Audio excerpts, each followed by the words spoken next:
Welcome back to Animal Crossing New Horizons. I'm dear darling. Should we see what's going on our lovely island of Fawnhollow today, where we'll be relaxing as per usual. I nearly just choked on my water there. Whoops. You know when you drink water a little bit too quickly and you just like drink it down the wrong way and you just go you know what's the most annoying thing about it is if you're like at a mealtime or something and you drink something and it just goes down like the not the esophagus. What's the other tube called where food goes down? Not food goes down, breath goes down. Bronchial? Trachea. Yeah, then it becomes a bronchial, something like that. Anyway, good evening, everyone. Oh, don't tell me it crashed again. It's crashing a lot on this sort of thing. Woo! Saved. Right now in Fawnhollow, it's 9:54 PM on Monday, October 9th, 2023. What's I saying? Yeah, when you're drinking something, especially in like a group of people, and something goes down like with trachea, and it makes you go, and then everyone asks, "Are you okay?" And you'll be like, "It's fine, it's fine." Obviously, that's fine. I mean, it's a little bit embarrassing because you know people are probably just having a nice conversation, and you're sitting there going, honestly, it's something I'm quite used to. You know, that all my chronic cough and all. But no, the worst thing is, at least. I mean, I like to think of myself as not as a prideful person or anything, but I do like to not be misunderstood. I if you don't know, have a reasonably high alcohol tolerance, and I wouldn't say I'm like crazy high. I'm not like I could go for days and days, but I have a I'd higher than average. I will say I have a much higher than average spice tolerance. I can definitely say that for certain. But the worst thing is if you're eating like one of those things or just drinking some alcohol and it goes down the wrong way and you just like cough up a storm, people are just like, oh, you know, dear darling, can't handle your drink or something, or oh, is it too spicy for you? I guess it's because it's patronizing in a way, you know. And when I say I'm annoyed by it, I'm not actually annoyed by it. Let's be real. I'm just trying to make a conversation of this. So of course I'm talking with hyperbole with everything because that's apparently the only way I can hold a conversation in this regard. But taking the spicy thing, you know, and you start coughing up, it's like, no one believes you when you go, oh no, it just literally went down the wrong tube. I mean, this is definitely something which pervades, I think, much more when you're younger and when you're a teenager. When you're an adult, most people are just like, are you right? and then you just go, yeah, I'm good. And you just go, yeah, I'm good, just run down the wrong way. And then people go like, okay, and they just move on with their lives. Mainly because I feel like a lot more of humour, especially around sort of teenage to young adult years, is certainly built like the only way you can do humor is like making a mockery of someone else, you know, like not making a mockery, that's a bit harsh, like taking digs at someone else, you know, in a jokey way. And honestly, I don't really have a problem with it. It's not really to my taste as humor nowadays. I'm not going to pretend I'm holier than thou and be like, oh, I've never insulted someone for a comedic joke or something like that, because that's just definitively false. I'm going to be perfectly honest with you. I don't always try to do it, but normally I would do it with people who like so I'm not going like on tangent after tangent after tangent. Normally I would only do it with people who are willing to do it back, you know, people who like, how should I say, people whose established humor is like, yeah, this is like the invisible handshake to be like of our friendship, knowing that we know where each other's limits and lines are, and we're both willing to we both can like to, oh no, software closed because of an error code. Okay, well, I'll be right back then. This has happened a reasonable amount recently, and I've heard it's because of an SD card failing, and the way to fix it is basically to install it onto your Switch itself instead of the SD card, which is fair enough. I do have enough space to do it, I just haven't done it yet. I might do it this weekend, we'll see.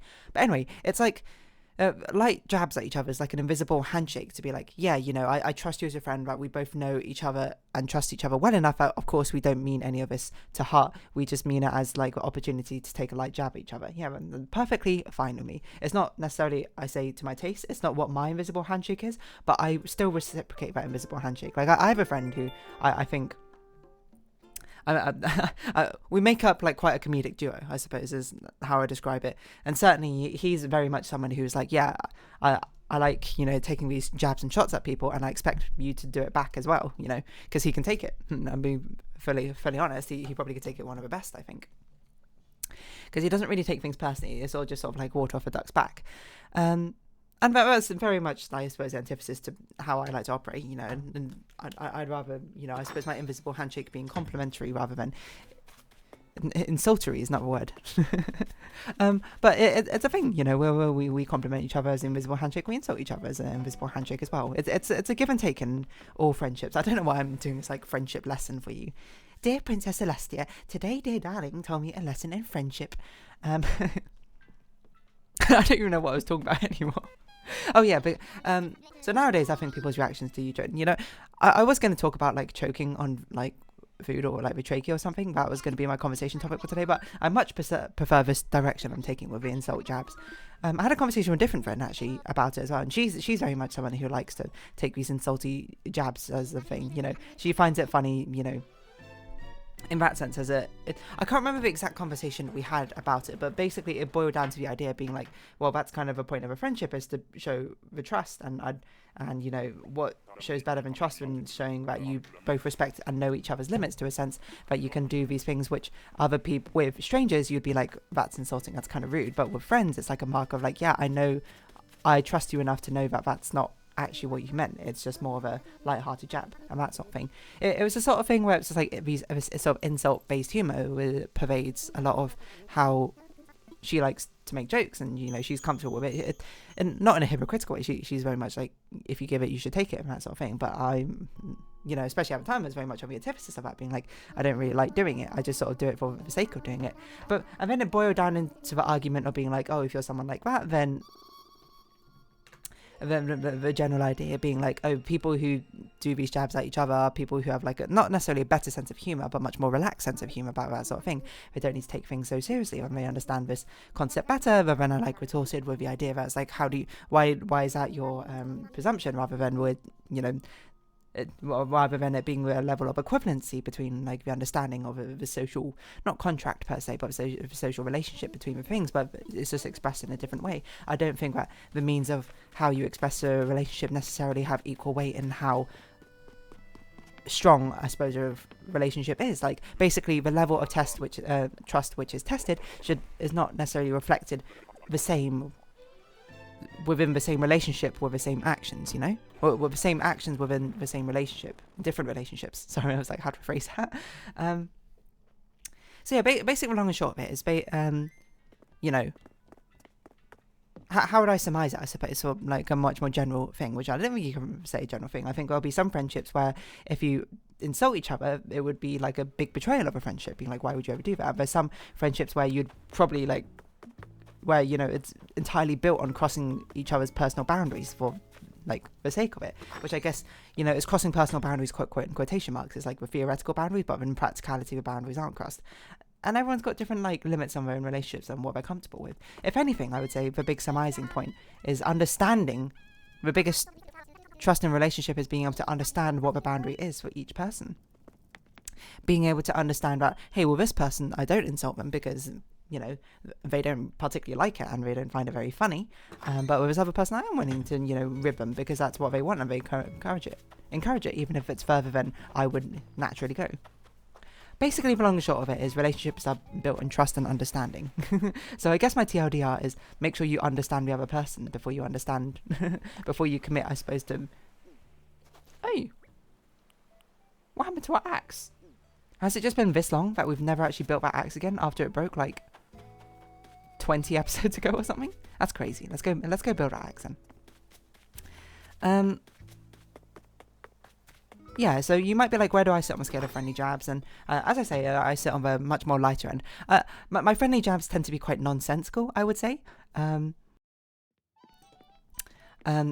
tend to, you know, if I'm going to insult someone, I would tend to insult someone of an absolutely nonsensical basis, or on a basis which makes me look like, I guess basically how I would describe my humor is sort of self-depreciating, but it's not self-depreciating where I'm just like, oh, I'm just like a horrible person or something like that. But if I do something, I will do it in the way that it will seem like I'm playing the villain, because that feels, I don't know, I guess it feels more comfortable to me rather than just straight up insulting someone. Alright, we need tree branches, not wood. But everyone's got different levels of comfort with that sort of thing. And I'm sure everyone, to a certain extent, understands sort of like silently you're playing the villain, quote, I suppose, if you're going for like one of these lobbying jabs, right? Or maybe not. Maybe that's just like me projecting my own sort of understanding on it. I will say that probably the most common way I do my like friendly jabs, especially because it works very well, because it requires, it's basically a parry attack, if I'm trying to put it in sort of like video gaming terms, is when someone who is comfortable with like throwing these friendly jabs says a friendly jab, then I would just be like, yep, you're absolutely right. I mean, it's sort of like puts them on the back foot. It's like a riposte, you know? It throws them off balance, because, you know, of course the usual thing would be like, oh, they throw a friendly jab, you throw a friendly jab back, and then everyone has a good laugh about it. But now it's like they throw a friendly jab, but then I like feint, I'd like riposte backwards by being like, by accepting the friendly jab, like by just like tanking the hit, and now it throws them off balance. Whereas it's like, oh, you know, I kind of expected you to do a friendly jab. Well, secretly that was my friendly jab. by making it feel like they're playing the part of the villain even more exemplified. It's sort of like me returning the jab in my own way, but in this way I don't even insult anyone. It's great. And here's how, you know, you ruin friendships. Ruin the joke of friendships is by, of course, dissecting them in this very logical, analytical manner, instead of just, you know, letting it happen rather naturally. But it was something I was thinking about, you know, because it was something. Another one of my friends, actually, you know, look at all my friends I have.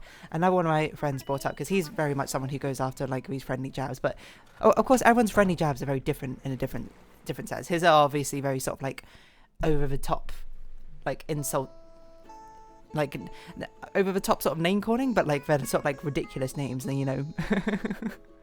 I'm trying to think how to say it without obviously, you know, just parroting it exactly, because I'm not going to exactly delve all the secrets of my friendships, to be honest.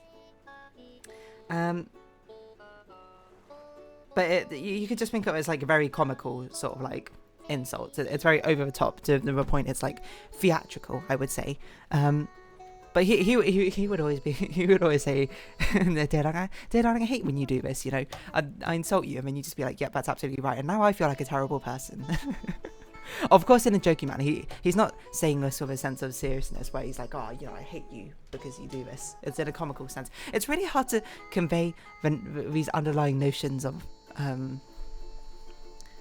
friendly understanding, I suppose, under these conversations properly, right? It's hard to communicate the nuance, because when I say it like that, it sounds like he hates me. He doesn't hate me. He was obviously saying it in a jokey way, but it's hard to convey that tone, because I'm, you know, not him having the return conversation. I'm paraphrasing everything. So you're just going to trust me on that part. And it was something I didn't really think about a lot, but I was like, yeah, I guess that's kind of like what my equivalent of a friendly jab is instead of it being another, you know, jab and reply, it's a feint. It's a backstep. I'm trying to think about my fencing terms. So I mean, like a jab would just be like the actual friendly jab, or like a lunge or whatever, and then a parry would be like a quick comeback, you know, which turns it around on the friendly jabber, or like a riposte would be like another friendly jab, like quickly in return, right? And then this is like the feint or something, where I step backwards, where I feel like, oh, it looks like I'm going to parry, but I just step backwards, and now they're off balance. It's been a while since I've done fencing. I apologise if that analogy doesn't hold up. But yeah, I don't know. Basically, the long and short of it is like friendly jabs can be indicative of a strong relationship, you know, for certain people. And that's just how it goes, I suppose. You got to find your own level of comfort of what you're willing to do, I suppose, as a friendly jab, and what you're willing to take, I suppose, as a friendly jab. Certainly, I think I would narrow my eyes at someone who would, you know, insult someone all the time, but never. But if someone did like a similar level of insult back to them as a friendly jab, they would just get all angry or something. That seems like it's tiresome, if anything. But yeah, I don't know. I guess as long as it's roughly proportional, either way, it can work with anyone, you know. Unless you have a hard line in your relationships where you're like, I will not be friends with anyone who can't take a light friendly jab. Or you'll be like, I will not be friends with anyone who throws any friendly jabs. In which case, fair enough, you know. Relationships tend to be quite arbitrary in the first place anyway, you know. I mean, think about all the relationships, like friendly, not necessarily like intimate relationships you've had in your life, and how many of them could have been, but you know, you just weren't friends in the end. Like, oh, you just didn't jive well enough with the person. Oh, you didn't have any similar interests. You know, imagine like all your classmates. You know, why did you become friends with some classmates and not friends with others? Well, you know, you probably had shared interests. You probably didn't gel all that well together. It's also arbitrarily done in the first place. I don't think it's worth delving down so far deep into it to being like, wow, you know, I'm not giving them a fair chance or whatever, because it's sort of like you've only got so much time in this world. Right? You can't, I'm not saying you can't give a fair chance to everyone, but like how many people do you meet in the world, and how many people, you know, are you going to be able to give the time to build up a friendship with? If you don't jive within like those first few meetings, if you have no reason to like pursue a relationship any further, then there's no need to, you know. That's just life, and it's unfortunate, but it is what it is. Excuse me. But yeah, it just is what it is, right? Like, what are you gonna do? No one person has enough time to be able to commit to every single possible friendship they could ever have, or relationship they could have, right? You know. What are you going to do? You didn't jive along with someone like and you went to like a friend's party or something, and you met a random stranger there, you had a quick conversation, but you could tell that you weren't really jiving or anything like that, and you're never going to see them again. Like, what are you going to do? You're going to call them up and be like, hey, you want to grab a coffee later or something at some point? I mean, maybe, if you want to, but I think most people will be very comfortable with being like, hey, you know, let's just be acquaintances, and that's fine. I don't really know where I'm going with all of this. But it's not even bad by anything, because I feel like most people operate... It's basically most people operate under this premise already, but I feel like if you bring it up with a specific lens, like if you start dictating and spelling out exactly, dissecting what these friendships are, then I feel like it's easy to fall into a trap being like, oh, why is it this way? I mean, you got to think about it a bit more. You got to take the analytical lens all the way to the end and be like, oh, that's why it's this way, you know? So basically, the long and short of it, I guess, is, you know, friendly jabs, and yeah, that's it. I would certainly say that I think my level of what's comfortable for friendly jabness has probably gotten lower over years. So I think that's mainly because when I was a teenager, I was really sarcastic for really no reason. I was I would say I was rather cynically sarcastic. Not like to an extreme, like I wasn't like Daria or anything like that, but I was like, you know, if there was like a jab, if there was like a retort I could do, you know, I would do the retort. Obviously, I would not go like extreme personal attacks or anything. I don't mean that far, but it would just be like I was overly sarcastic, as most teenagers might be, to be fair. And nowadays I'm not like that. Nowadays I will retort with compliments because it's more fun. To the point where my compliments have now become my friendly jabs, almost to a certain degree. Or it's like when you do a friendly jab, you're setting the other person up to also do a friendly jab, right? It's like you're playing volleyball. I'm setting up a spike. Well, I don't set up your spikes with friendly jabs. I set them up with like compliments or something. You know, overly like saccharine style compliments and that sort of thing, which I do genuinely believe. Like, oh, these things come from a place of truth. Obviously, I wouldn't obviously deliver them on such a overly top sappy saccharine way like I do for these much more comedic, I suppose, compliment styles. But they do come from a place of truth. But I am setting up a spike at the same time. You know, it depends who I'm with. Yeah, I don't really know where I was going with this. I don't know, relationships, friendships, they're all different. Is that really all I've learned? Well, it's not really I've learned from this. I guess this is it kind of felt like me teaching, like in a, hopefully not in a preachy way, but like I'm standing on my soapbox in the middle of a town square being like, oh, friendships might be different. And everyone's going like, yeah. You tell them, dear darling. Woo! We love you. Something like that. But yeah, I think I'm just going to round this episode off here. I don't really know where I was going with any of this. I don't know. What's your level of friendly jabbiness, I suppose? But there's probably a better term for that. But we all feel like, I was going to say like insult threshold, but I was like, that seems a bit loaded. It's not really like it's insult, because I feel like insult kind of needs the context and meaning behind it as well. Although I guess you could say insult is the it's the literal phrase in the first moment. But now getting into semantics, I don't know. But what I do know is I'm going to round this episode up here. So if you have been watching, thank you very much. It's been Animal Crossing New Horizons. I've been Dear Darling. Likes, comments, subscriptions, shares greatly appreciated. Socials, Discord down below. Hope we see each other again. But for now, it's our farewell. So until next time. Bye bye for now.